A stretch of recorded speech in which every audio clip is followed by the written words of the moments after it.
Coucou les copains, j'espère que ça va bien cette semaine. Alors moi je vous fais la vidéo là en direct de chez une de mes meilleures amies que j'ai depuis... Enfin je sais pas, elle avait 18 ans, j'en avais 23 quoi, tu vois. Voilà. Et donc je suis venue la visiter chez elle, là elle a bougé s'occuper de son jardin. Donc du coup, en fait le sujet du jour c'est parce que ces derniers... Ça va être en fait sur ne rien planifier, en tout cas... J'en ai parlé déjà sur Instagram. En tout cas, si c'est sur un sujet qui vous fait stresser un peu, tu vois. Parce que ces derniers jours, j'ai eu plein d'expériences de vie plus ou moins cool, on va dire. Euh, et, euh, et qui ne correspondent pas du tout à ce que j'avais imaginé, planifié, anticipé de ce voyage, en fait. De base, ce voyage était un voyage professionnel pour... moi, je fais n'importe quoi ma coiffure aujourd'hui. En fait, c'était un voyage professionnel. Je devais venir ici de base pour enregistrer de la musique, travailler en studio en tout cas. Voilà, ça s'est pas fait comme ça parce que la personne a eu un problème personnel, dont je ne parlerai pas parce que ça ne regarde personne. Et du coup, bah, en fait, bon, moi qui suis en général quelqu'un de résilient et de, bon, voilà, je me formalise pas autant pour s'il y a un projet qui lâche. Je m'étais dit, bon, bah, c'est pas grave, j'y vais pour voir les potes, voilà. Donc, je m'imaginais quoi? Je m'imaginais faire un peu la tournée des Grands-Ducs, tu vois, la tournée de mon ancienne vie, aller voir un peu les potes. Alors, oui, je l'ai fait. Ouais, bien sûr que je l'ai fait. J'ai été faire le festival d'Avignon, parce que ça faisait longtemps que je ne l'avais pas fait, puis qu'il y a des gens que je ne vois quasiment que pendant le festival d'Avignon, donc j'avais envie de les voir. Du coup, voilà, j'ai fait un petit peu le festival d'Avignon, d'ailleurs je vais y retourner. J'ai fait quelques régions comme ça dans le sud de la France où j'ai vécu, j'ai vu pas mal d'amis, quoi, enfin de potes que j'avais envie de voir. Voilà, donc je m'imaginais faire ça en fait, travailler ma musique chez les uns, chez les autres, et puis peut-être faire des rencontres de musiciens. Bon, ça s'est pas passé encore comme ça, mais pour l'instant. Et mais il y a des paramètres que j'avais pas mesurés en fait. Et j'avais anticipé aussi un voyage ailleurs, dans un autre pays, pour aller voir, m'occuper de certaines de mes affaires, on va dire. Mais j'avais pas planifié ça de cette manière-là. Et il se trouve que je vais pas raconter ma life parce que c'est des choses privées qui vous regardent pas, enfin qui regardent personne à part moi et les gens concernés. Mais je veux dire, j'avais planifié quelque chose de plutôt joyeux. Enfin, j'avais imaginé quelque chose de plutôt joyeux, plutôt ludique et plutôt en mode c'est les vacances, vas-y, on prend le 4x4 de mon pote et puis on y va. Et en fait, alors qu'en fait, ça va être un voyage qui va être plutôt stressant. Voilà. Mais le sujet du jour, en fait, c'est que c'est pas du tout, mais du tout, ce que j'imaginais que ça allait être. Alors là, en l'occurrence, ça m'a servi à quoi d'imaginer bah, que, en fait, c'est... Finalement, ça va être, je pense, beaucoup plus stressant que ce que j'imaginais. Mais en général, c'est plutôt l'inverse, en fait. On se stresse. On se stresse pour une situation qu'on anticipe, qu'on imagine de telle ou telle manière. Je vais donner un exemple à la con, en fait. Voilà, imagine que je dois passer une audition. Ou que tu dois passer, par exemple, un examen, tu vois, ou que tu dois passer ton bac, ou j'en sais rien quel âge tu as, mais voilà. Tu dois... ouais, non, allez, on va prendre l'entretien d'embauche. Vas-y, imagine que tu dois passer un entretien d'embauche et puis que c'est dans un mois. Donc, en règle générale, ils font quoi les gens? En règle générale, les gens, ils se mettent en stress. Alors oui, alors est-ce que je vais être pris pour ce poste? Est-ce que mes compétences sont à la hauteur de ce qu'ils demandent? Et puis est-ce que je présente bien? Est-ce que tu vois, est-ce que je devrais pas aller chez le coiffeur parce que voilà, ma coupe de cheveux elle est comme la mienne aujourd'hui, approximative. Voilà. Et tu te poses tout un tas de questions.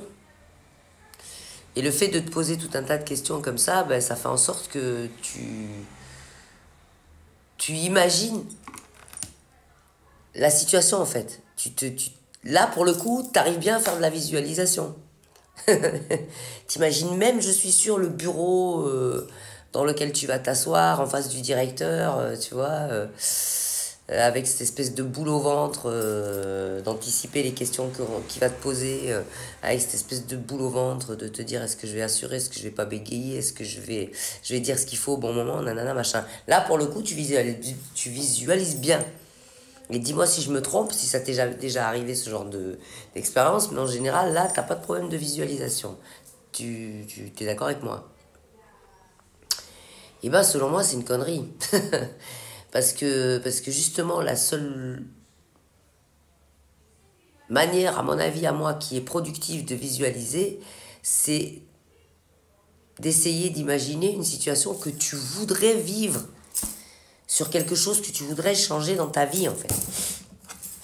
Comme on en a déjà maintes et maintes fois parlé sur ce chaîne, c'est dans ce cas-là que, à mon avis, à moi, tu dois planifier, essayer d'anticiper et à la limite d'insister sur cette façon que tu as d'imaginer la situation. Tu vois. Mais par contre, dans le cas de l'entretien d'embauche, là, si tu visualises dans le stress et que tu te mets la rate en disant oh là là mon Dieu, et ben ça va faire comme l'histoire du cric, quoi. Tu vois, je sais pas si je t'ai déjà raconté celle-là, tu vois. Je vais te la raconter. Mais c'est pas bon, tu vois. L'histoire du cric, c'est l'histoire d'un mec qui tombe en panne sur le bord de la route et puis il crève sa roue, tu vois. Donc bah il va dans le coffre pour essayer de changer la roue et tout ça et merde. Il y a la roue de secours mais il n'y a pas de cric. Donc il fait quoi? Bah il se dit bon, comment je peux faire? Ah mais j'ai croisé un garage sur la route.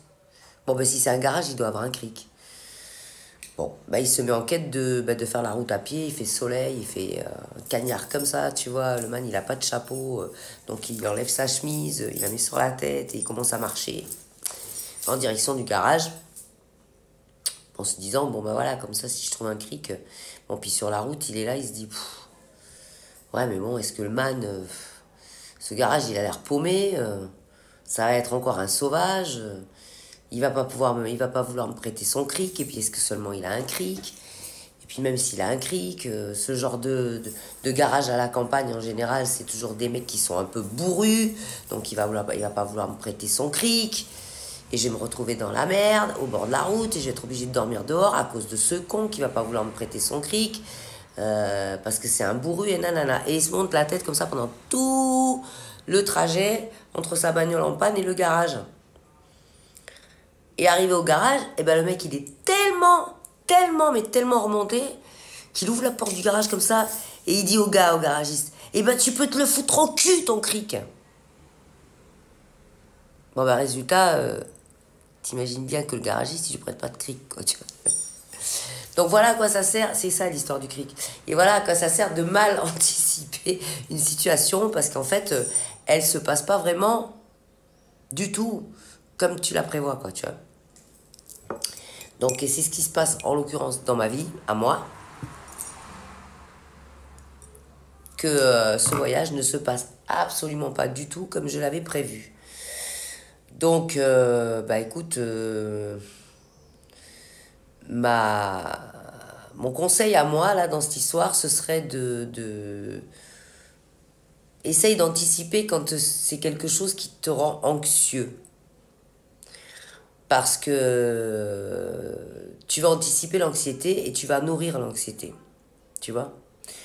Voilà. Donc la vidéo, là, mon logiciel, il n'enregistre que 10 minutes. Donc je vais la couper et je reviens tout de suite pour te donner la suite. Pour essayer de faire une vidéo qui dure un peu plus que 10 minutes. Parce que bon, je peux pas passer non plus de 40 à 10 minutes, quoi. Voilà. Bisous, à tout de suite. Voilà. Donc c'est parti pour la suite. Et du coup, alors en fait... finalement, ça ne sert à rien d'anticiper une situation parce que ça, comment dire, ça contribue aussi à te coller ces espèces de peurs irrationnelles dont je parle, souvent. Tu vois, parce que dans le cas justement de l'entretien d'embauche, ben, du coup, t'arrives à l'entretien d'embauche, t'es comme ça. Tu vois, parce que t'as anticipé tout un tas de situations de merde que ouais je vais dire des conneries, ouais et je vais pas assurer, ouais et je présente pas bien, ouais et s'il me demande telle ou telle question, nanana, donc t'arrives en stress total, tu vois, ou une audition, ou enfin je sais plus qu'est-ce qu'on avait, je pense que c'était un entretien d'embauche, tu vois, donc t'arrives en stress total, donc forcément la situation, bah ça va pas t'aider quoi, tu vois. Euh, à la limite, il vaut mieux. Moi, je dis, il vaut mieux ce genre de situation ne pas les anticiper. Tu vois, ne pas les visualiser même, tu vois, de pas y penser, tu vois, de pas y penser, d'y penser quand il va en fait, tu vois, au dernier moment. Parce que ces situations qui, de base, vu le contexte, tu vois, comme un entretien d'embauche, une audition, ce genre de truc, c'est stressant. C'est stressant. Mais tu te dis que si par exemple tu as obtenu déjà un rendez-vous pour une audition ou un rendez-vous pour un entretien d'embauche ou pour ce genre de truc, tu vois, dans toute ce catégorie de trucs, ça veut dire déjà que potentiellement tu as les capacités de, tu vois, de répondre positivement c'est-à-dire de décrocher ton rôle ou ton, voilà, ou ton contrat, ou voilà, t'as potentiellement la capacité de, tu vois. Donc, à mon avis, à moi, ça sert à rien d'anticiper des semaines à l'avance parce que on est dans un monde de stress. On est dans un monde où on nous a conditionnés pour tout un tas de peurs irrationnelles et forcément, tu vas basculer là-dedans. Tu vois ce que je veux dire? Donc, voilà. Maintenant, pour moi, la visualisation, c'est plus, je l'utiliserai plus dans une situation rêvée, en fait. Tu vois, comme par exemple, bah, tu as une vie qui te convient pas, tu rêves de changer de vie, tu t'imagines faire complètement un autre travail ou complètement habiter complètement ailleurs. Euh, dans ces cas-là, je pense que la visualisation est beaucoup plus productive.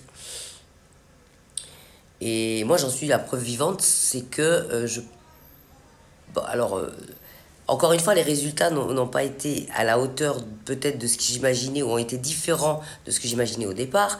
Mais dans tous les cas, ces changements de vie que j'ai vécu là, je les ai en quelque sorte planifiés en visualisation. Je ne sais pas si tu vois ça. Tu vois, par exemple, le fait que je vis aux Antilles, que je vis au soleil, sous les cocotiers, on va dire, le cliché, tu sais.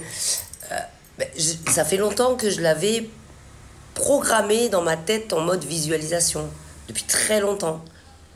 Tu vois, depuis très longtemps, j'avais envie de vivre sous les cocotiers, enfin, sur une île, quoi, tu vois, dans un climat clément par rapport à ma vision du climat, quoi.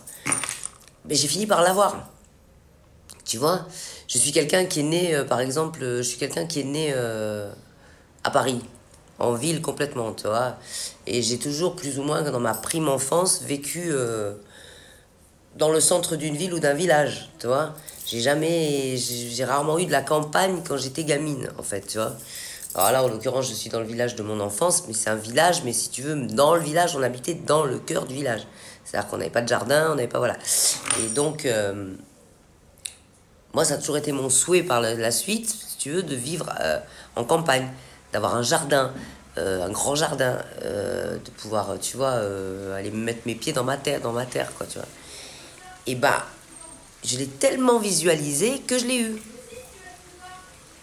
Tu vois, ça veut dire qu'une fois adulte, quand j'ai moi-même décidé des endroits où je voulais vivre, si je calcule sur le nombre d'années, j'ai beaucoup plus vécu dans des endroits où j'avais un jardin que dans des endroits où j'en avais pas. Donc en fait, la visualisation, je l'ai plutôt... les situations, si tu veux, je les ai plutôt anticipées en mode visualisation pour mes changements de vie, pour mes envies, pour, tu vois, par exemple, tu vois, ce souhait de switcher ma carrière artistique dans le spectacle vivant et de la switcher en mode je veux faire de la musique et je veux faire du chant, c'est pareil. Je l'ai visualisé, alors, je suis pas abouti du tout encore, tu vois. Mais je sais où je veux aller.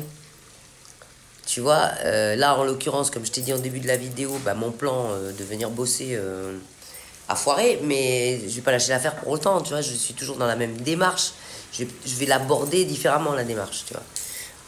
Mais le but est toujours le même, en fait, tu vois. Je veux dire, j'écris mes textes, voilà, là, je suis en mode, il me faut de la composition musicale.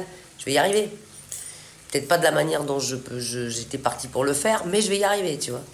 Voilà, et ça, tout ça, c'est le résultat de mes visualisations, de mes méditations qui m'ont amené à faire en sorte que ces situations-là, je les vive par la suite, tu vois. Voilà. Maintenant, des situations dont justement tu ne maîtrises pas tous les tenants et les aboutissants, comme par exemple les situations d'audition, d'entretien d'embauche, de voyage, parce que les voyages, tu maîtrises pas tout en fait, ne serait-ce que les horaires de train, d'avion, de machin, tu les maîtrises pas, la météo, tu la maîtrises pas, enfin voilà, il y a plein de trucs que tu maîtrises pas dans un voyage, tu vois. Donc tout ça, moi je pense qu'il faut y aller au feeling, au jour le jour en fait. Tu vois, voilà. Si par exemple tu dois faire une audition de chant, bah, bien évidemment tu vas travailler de ta voix, bien évidemment tu vas te préparer à l'audition. Mais ça sert à rien d'anticiper dans ta tête à te dire bon alors ça va être comme ça, je vais passer à telle heure et nanana. Et alors l'autre il va me demander ci, il va me demander ça. Et si ça se trouve il va te demander carrément autre chose. Tu sais, on le sait tous, par exemple, lors des examens, les questions du bac, par exemple, c'est jamais les questions que tu imagines qu'on va te poser, qu'on te pose. À moins, à moins de tricher et d'avoir le questionnaire à l'avance. Tu vois, mais sinon, c'est jamais comme tu planifies le truc, quoi. Tu vois, donc je pense qu'il vaut mieux travailler sur ta confiance en toi, te convaincre que les capacités, tu les as, parce que sinon, on ne te demanderait pas de le faire, toi. Te convaincre que les capacités, tu les as, de travailler sur ta confiance en toi, de travailler sur la bienveillance envers toi-même et sur la bienveillance de l'univers qui va t'apporter les bonnes choses au bon moment. Et si, par exemple, il se trouve que tu passes l'entretien d'embauche et que tu n'as pas le poste, ou il se trouve que tu passes l'audition et que tu réussis pas, c'est que c'est pour du mieux, en fait. Tu comprends? Et moi, c'est ce que je me dis avec mon voyage là, quoi. Je veux dire, ouais, c'est une galère. Ouais, je suis déçu d'énormément de choses, tu vois. Je suis tombé dénu par rapport à plein de trucs que j'imaginais pas du tout que ça allait se passer, ou que j'allais le vivre. Je sais que le prochain voyage là va être quelque chose de... Enfin, j'imagine de pas très agréable. Mais je me dis que c'est un mal pour un bien. Peut-être que je vais arriver à bien régler l'histoire. Peut-être que ça va se passer bien. Peut-être que c'est pas ce que j'imaginais, mais c'est pour du mieux, tu vois. Je veux dire, peut-être que ça va changer mes plans. Je n'en sais rien, en fait. Et quelque part, je me dis que je veux pas le savoir. Que je veux pas l'anticiper. Parce que ça va me faire faire du souci pendant encore un mois, là. Un mois et demi. Alors que si ça se trouve, tout va rouler comme sur des roulettes. Ou si ça se trouve, ça va être une monstre galère. Mais que ce soit l'un ou que ce soit l'autre, pourquoi je me pourrirais les jours à venir à imaginer ce qui va se passer dans un mois et demi? Ça va me servir à quoi? Mis à part me créer des peurs irrationnelles, encore une fois. Voilà. Donc en fait, ça va être tout pour ce sujet du jour, de éviter d'anticiper et de visualiser pour les bonnes choses. Sur ce, je te fais des gros bisous. Je te donne rendez-vous à la semaine prochaine et nous serons donc là on est le 17. Nous serons donc je vais te dire ça rapidement, le 24. Voilà. Donc prends soin de toi en attendant et je te dis au mercredi 24 juillet. Bisous. Prends soin de toi. Surtout prends soin de toi. Bye bye.